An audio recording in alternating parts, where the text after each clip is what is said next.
Hey everyone, it's Mr. Conover. We're going to do a photo shoot here today. The pumpkin is going to be our product. We have a roll of Scotch tape, an iPhone, and 2 pieces of paper that we're going to use as a backdrop. But I wanted to show the setup quickly. Here's the window. We're going to be using the natural light here. And that natural light is going to be coming from the right-hand side onto our subject. And I can show you more. Wish the cat would get out of the way. So I need to tape it to something flat, and for me that's going to be this computer monitor. So I'm going to take the tape, put it on the paper,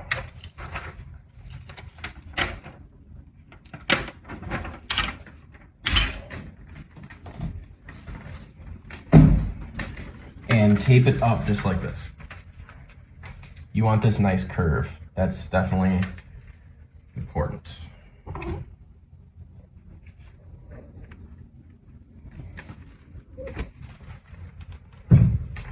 So we've got the curve here, we've got it taped up.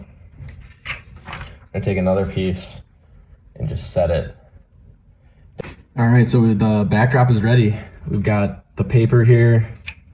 You can see 2 pieces of tape should be all you need. And then I'm just gonna set another piece right here. I think I'll tape it down just a little piece to make sure it's flat.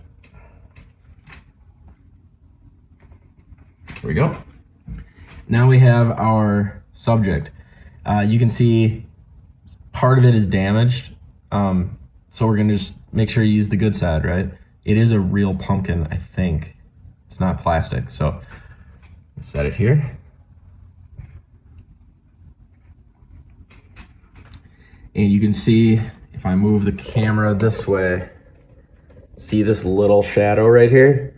That's because the light is coming from the right hand side. So we're gonna get a little natural shadow right there. It's a good thing. So you've got the pumpkin in the right spot, and now I'm gonna use my phone to take the picture, but first, you wanna make sure that your brightness is up all the way. Then you go to the photo app, and we are gonna set the camera, not the phone, but the camera, right? Remember where the camera is, right in front of the pumpkin. Now it looks a little strange since it's straight on. It's kind of got this lumpy quality to it, so I'm gonna hold it up just a tad. And once we have it right there, you wanna tap to focus. If you want even more control over your exposure, as in how much light or how little light there is, you can click and hold, and once it says AEAF lock and you see the little sun, you can move your finger up and down on the screen. You can see if I move it up, it gets bright, too bright. If I bring it down, it gets too dark. You can see the sun sliding. So you want to find that sweet spot right where the white on the paper is very white, but the orange is still very vibrant. So I like that right there. Take a shot there. Try a few. We'll try it from above. That honestly might be the best. Try the exposure again. So I'm clicking with my thumb and moving to control the exposure. Take that one there. That one there. And reviewing my shots. Always tap to focus. Remember that. When you review your shot, yeah, the iPhone does a pretty good job. That's a really high quality pumpkin. All right, so one way to edit your picture is to get it onto your Chromebook or your laptop or computer, and then go to photopea.com. PHOTOPEA.com. And it is basically a free version of Photoshop that's on the web, so it's pretty nice. I use this for my Photoshop classes if students are unable to get onto the actual program Photoshop, which of course costs money and is a little more complicated to install. So first you're going to click Open from Computer, and you're going to click on your picture. you figure out a way to get it on your computer. So maybe it's Google Drive, or maybe you email it to yourself. Or suggest Google Drive, actually. All the tools here on the left are different ways to edit your picture, and then there's all kinds of like complicated menus up here. But just follow what I'm saying. I think we can get a pretty good routine figured out. So we take a look at the picture, and it's a little dull. The paper also looks a little blue to me. I think that might have been from the snow reflecting in, or just, I don't know, the clouds that day. 5 tools down, 1, 2, 3, 4, 5. You have this one called the crop tool. And the crop tool lets you resize your picture. So you click the crop tool and pick a starting point. And I'm going to make my picture pretty close to square. So here I go, click and drag. And I'm going to let go here. And just move it over a tad and down a bit. All right, if you have it where you like it, press enter. Now you don't want any like gaps in the backdrop to show. So I don't want any of this stuff to show. So I'm careful to make sure the selection is all within the backdrop. See right here? I'm not off the edge. So once you have it where you like, you can press enter. And now you have your new cropped picture. We are going to want to make some adjustments. That's what this is all about. So since we're selling this pumpkin, this is like a product image shot on white, I really want this background to look white. It looks kind of gray and kind of blue. So first step in Photopea, go to Layer, Smart Object, and Convert to Smart Object. This means that the edits you make can be turned on and turned off, and they're not permanent. Trust me, that's important. Okay, first of all, once you've made it into a smart object, you want to go over to the adjustments button here. It looks like a half moon. And this opens up into all these options. And these are a lot like the options you might see at the bottom of a photo editing app. They're more text-based than like icon-based. So the first thing I'm going to do is go to brightness and contrast. And this is a big one. So I click here. And brightness is, of course, how bright the picture is. You want to make sure that your monitor brightness is turned up all the way so you can see it properly. And I'm just going to give this a spin and see what we get here. All right, already the backdrop is looking much whiter. If you go too far, it gets really bright and unrealistic and just looks really bad. So let's take it down, and right about there looks pretty good. You still want the pumpkin to be like a nice deep orange, but you want the white to be about as white as possible. Then contrast, you can always get a little bit of contrast. I might bring that up to maybe like 12 or 13. And what that means is it helps the colors stand out from each other.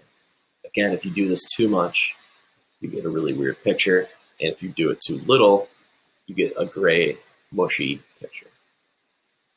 So it always starts at 0. And I'm going to just boost it up to like 13, 14. All right. So it's looking pretty good. The next thing I'm going to do is hit the levels. And this can be a little confusing. So I went back to the half moon button, click levels, and these sliders here, the black dot, the gray dot, and the white dot signify the lowest tones, the mid tones, and the high tones. Basically, I only mess with the black and the white, and the more you pull it inside, the darker or more vibrant those tones get. So the black, right? You can take this, and if you crank it all the way to the right, you get a ton of black in your picture, but we don't want it to go so crazy. We just want it to go a little bit to the right. And already you can see it really crisp up, and it looks pretty nice.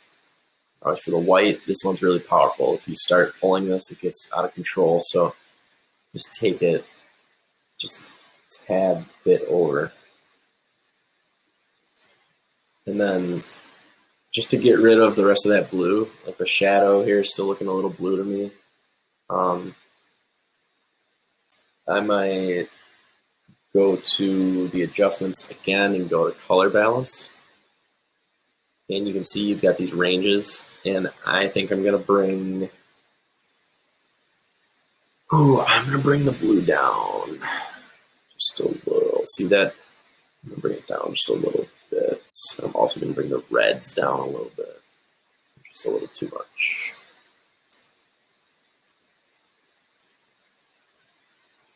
There we go. I'm feeling good about it.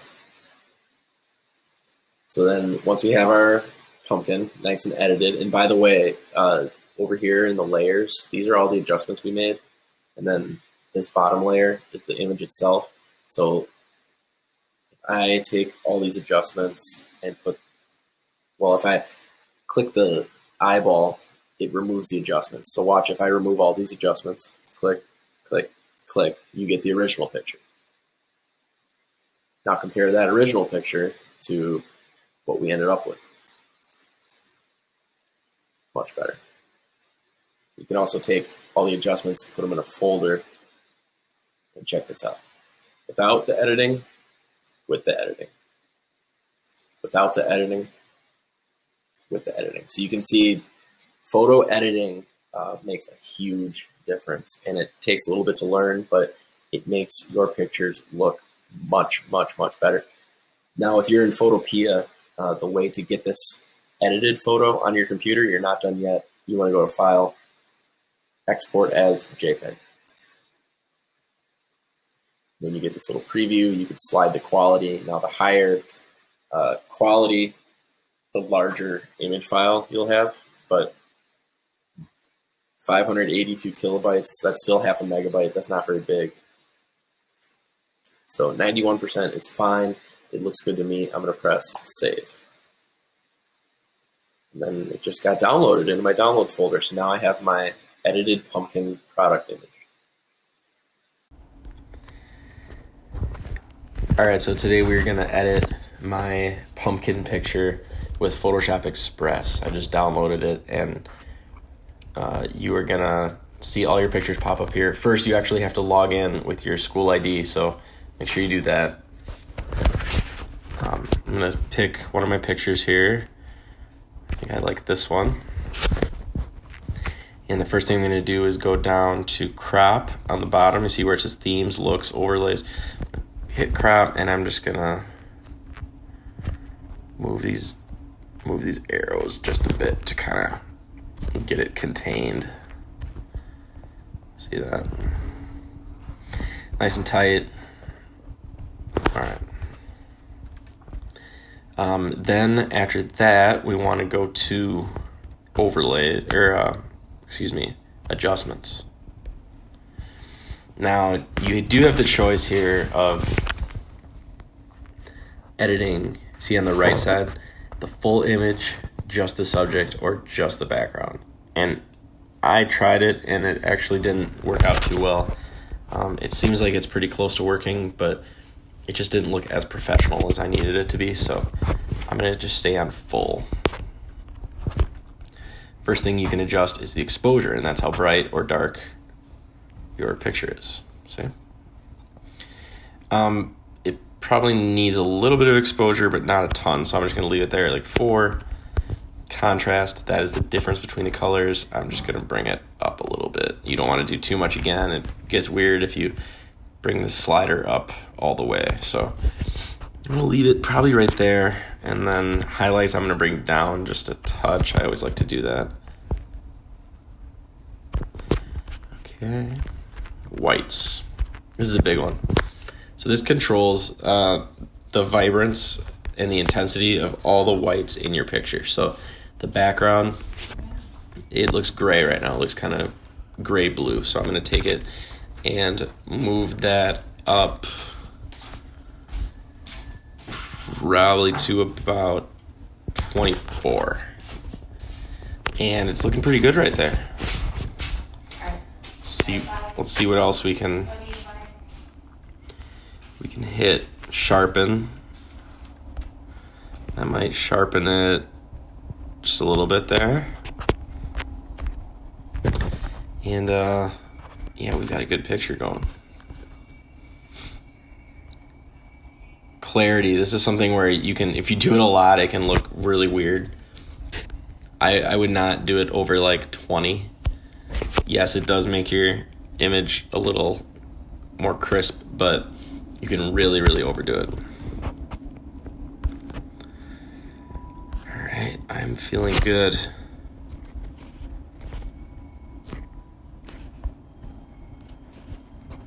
Yeah, that's the picture now after editing. And if you click up here, the square, the export button, the square with the arrow coming out of it, you can just save it right in your camera roll. It's still looking a little blue. Hold on a second. Go to color, temperature. Yep, that's what we needed. We needed to go to temperature and move it just a little more towards the yellow side, because a picture can either be warm or cool, depending on the white balance. And all I did here was see how it was more blue there. Bring it back over this way. And I might go back to lights. And bring the exposure down a touch. Okay, now it's looking good. Now I'm going to go to export. And it looks okay, not as good as the picture edited on the desktop, but this is good enough for me. And I'm going to click download to my camera roll. There we go.